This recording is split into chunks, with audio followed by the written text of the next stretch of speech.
When love finds you at the wrong table.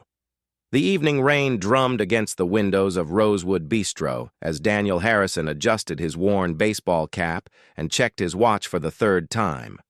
His heart hammered against his ribs, but not from any business deal he had ever negotiated. Tonight was different. Tonight he was just Danny, a single father of twins, wearing borrowed clothes and driving a 10-year-old sedan instead of his usual luxury car.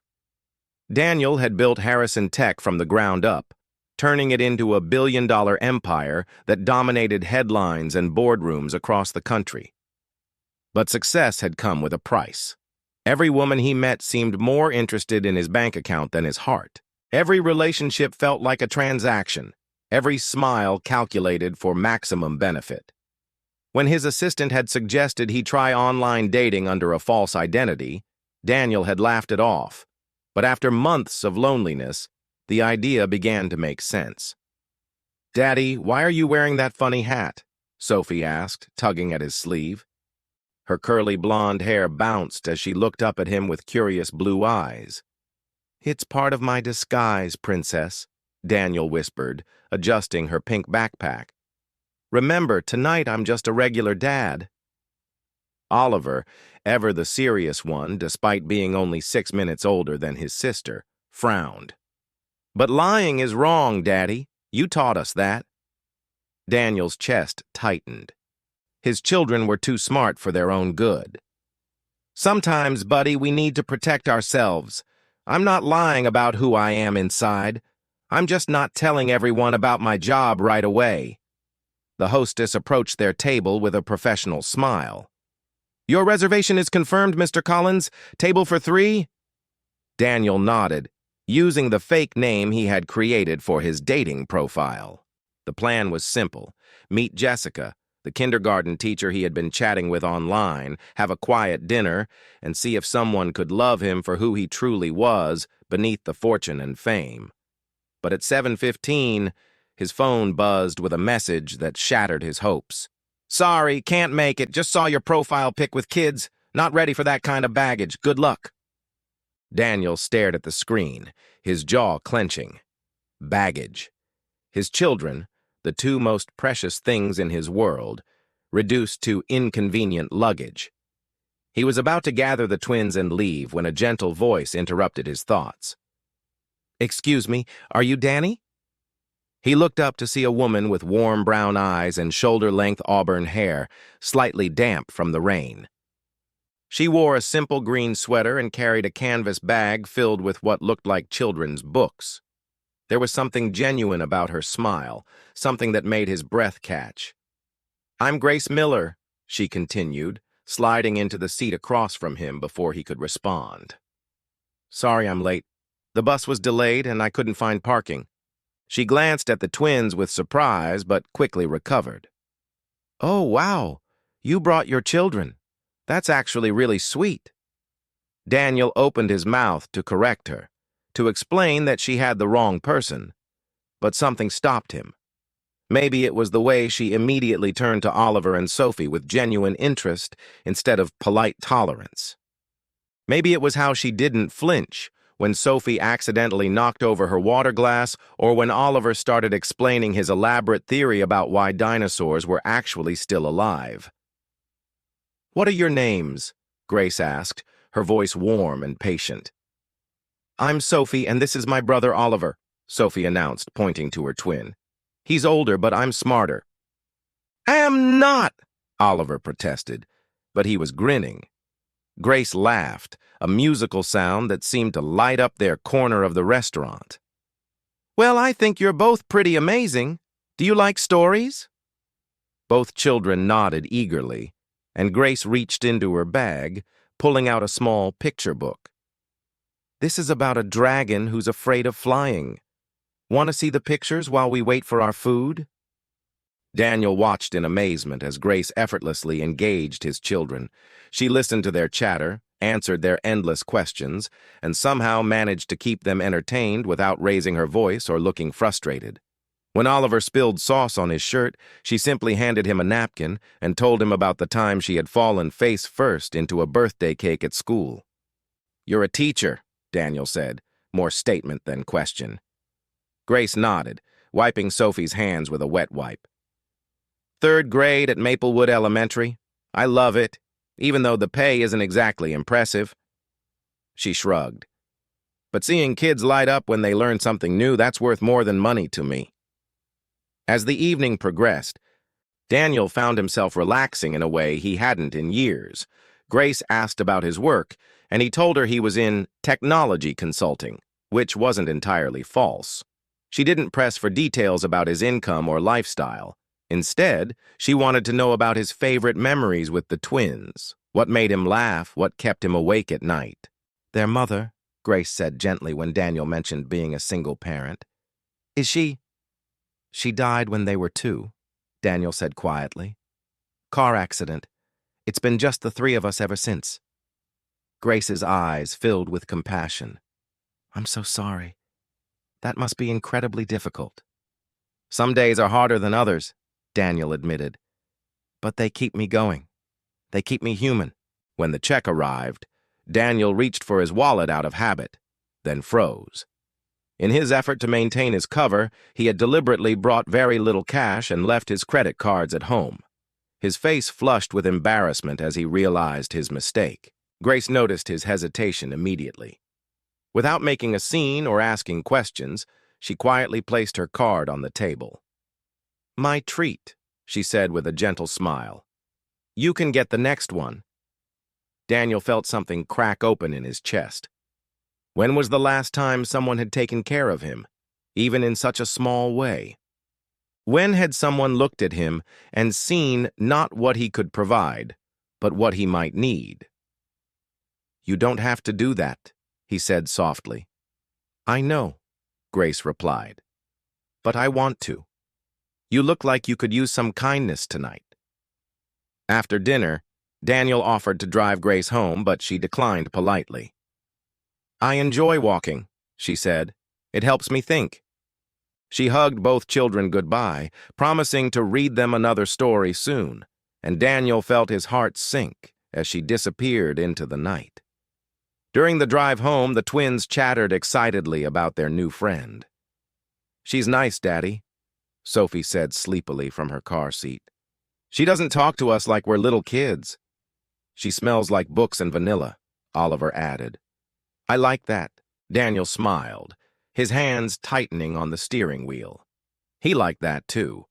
He liked everything about Grace Miller, from her infectious laugh to the way she had paid for dinner without making him feel ashamed. For the first time in years, he had felt seen, truly seen, not as Daniel Harrison, the CEO, but as Danny the father, the man who sometimes struggled and sometimes failed, but always tried his best. But as he tucked his children into bed that night, guilt began to gnaw at him. Grace thought she was getting to know a technology consultant named Danny Collins. She had no idea she was falling for one of the wealthiest men in the country. What would happen when she discovered the truth? Would she feel betrayed? Would she think he had been playing with her emotions? Daniel stood in his massive walk-in closet, surrounded by $1,000 suits and Italian leather shoes, and wondered if he had just made the biggest mistake of his life. Or perhaps, he thought as he remembered Grace's genuine smile, he had finally done something right. Outside his mansion's windows, the city lights twinkled like stars, and Daniel Harrison, billionaire CEO, fell asleep dreaming of warm brown eyes and the sound of children's laughter echoing through a modest restaurant where love had found him at exactly the wrong table. Truth, trust, and second chances. 3 weeks had passed since that magical evening at Rosewood Bistro, and Daniel found himself living a double life that grew more complicated with each passing day. He had continued seeing Grace under his false identity, and their relationship had blossomed in ways that both thrilled and terrified him. They met at parks where Grace would read stories to Oliver and Sophie, while Daniel pushed them on swings. They visited the Children's Museum on Saturday mornings, sharing hot chocolate and watching his twins explain exhibits to Grace with the enthusiasm only 6-year-olds could muster. They had picnics in Riverside Park, where Grace taught the children how to make daisy chains, while Daniel marveled at how effortlessly she had become part of their world. Grace never questioned why his technology consulting job seemed so flexible or why he always insisted on meeting at public places.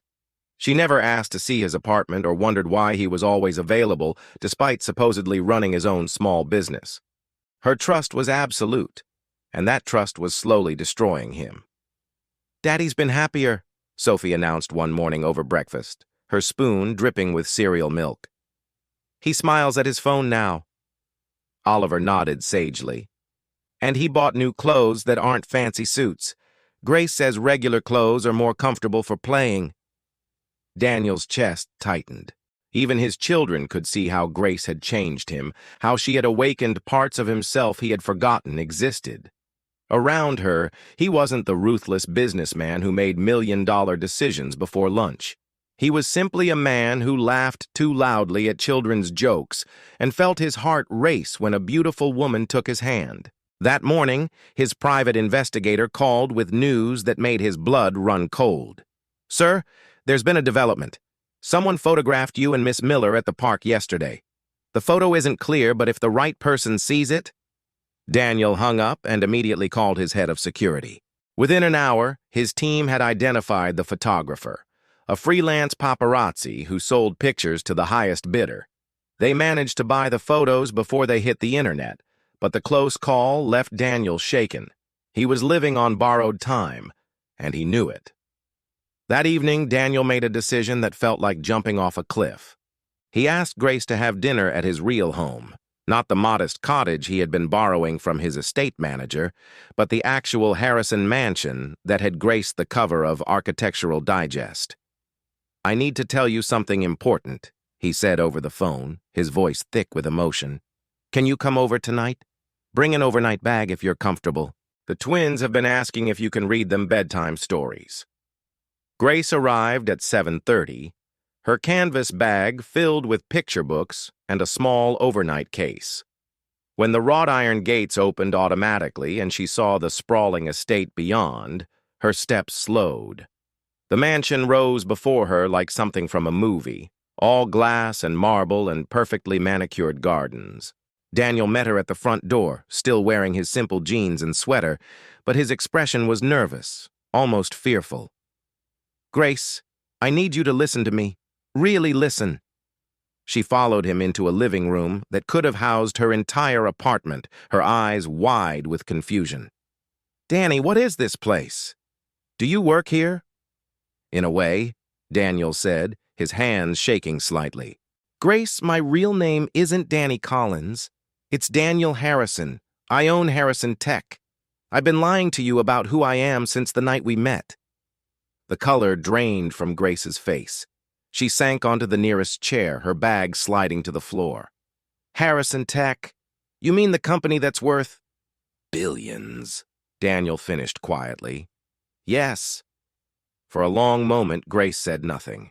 She stared at her hands, processing the magnitude of his deception. When she finally looked up, her eyes were bright with unshed tears. "Why?" she whispered. "Why would you lie to me?" Daniel knelt in front of her chair, desperate to make her understand. "Because every woman I've ever dated wanted my money, not me. They wanted the lifestyle, the status, the security.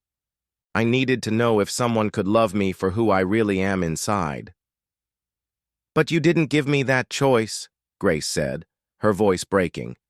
"You made the decision for me. You decided I was like everyone else without even giving me a chance to prove otherwise."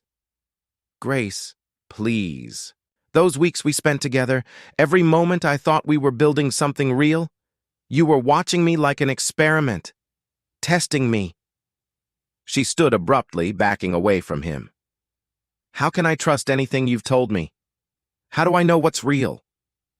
Before Daniel could answer, Oliver and Sophie came running into the room, still in their pajamas.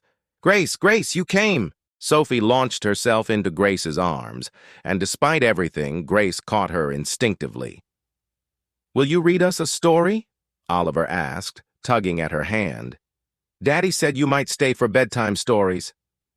Grace looked down at their innocent faces, then back at Daniel. For a moment, her resolve wavered. These children whom she had grown to love were real. Their affection for her was genuine. But their father— "I need to go," she said softly, gently extracting herself from Sophie's embrace. "I'm sorry, sweethearts. Maybe another time." "But you just got here," Oliver protested, his lower lip trembling. Grace kissed the top of his head, fighting back tears. "Sometimes grown-ups need to figure things out. But I promise this isn't about you two. You're perfect, exactly as you are." She grabbed her bag and headed for the door, Daniel following desperately. "Grace, wait. Let me explain everything. Let me make this right." "How?" She turned to face him, tears streaming down her cheeks. "How do you make weeks of lies right? I fell in love with Danny Collins, a struggling single father who understood what it meant to work for everything you have. But that person doesn't exist, does he?" "He does exist," Daniel said urgently. "That's who I am when I'm with you. That's who I want to be." "No," Grace shook her head. "That's who you pretended to be to get what you wanted. And now I don't know what's real anymore." She left that night, and Daniel didn't try to stop her. He watched her taillights disappear down his driveway and wondered if he had just lost the best thing that had ever happened to him. The next morning brought disaster. Despite his security team's efforts, photos had surfaced. Not the clear shots from the park, but grainy images taken through the windows of his mansion. The headlines were brutal: "Tech billionaire's secret romance," and "Harrison's mysterious new love." By noon, reporters had tracked down Grace's identity and surrounded Maplewood Elementary. She was forced to leave work early, photographers shouting questions about their relationship and her gold-digging intentions. The school board called an emergency meeting that evening. Daniel learned about Grace's termination through his assistant, who had been monitoring news coverage. The school board, fearing scandal and pressure from wealthy donors, had placed Grace on indefinite leave pending a review of her conduct unbecoming a teacher. That night, Daniel stood outside Grace's apartment building, rain soaking through his expensive coat. When she opened her door, her eyes were red from crying. "They fired me," she said simply. 26 years old and my career is over because I unknowingly dated you." "Grace, I'm so sorry. I never wanted this to happen. Let me fix it. I can call the school board, make a donation." "With what?" She laughed bitterly. "Your money? The money that got us into this mess in the first place?" "Then tell me what to do," Daniel pleaded. "Tell me how to make this right." Grace looked at him for a long moment. This man who had turned her world upside down with his lies and his truth in equal measure. "I don't know if you can," she said quietly. "But if you want to try, you need to answer one question honestly. When you were pretending to be Danny Collins, were your feelings for me real?" "More real than anything I've ever felt in my life," Daniel answered without hesitation. "Then prove it," Grace said. "Show me that the man I fell in love with exists, not just when it's convenient, but when it's hard, when it's messy, when there are no scripts or disguises to hide behind."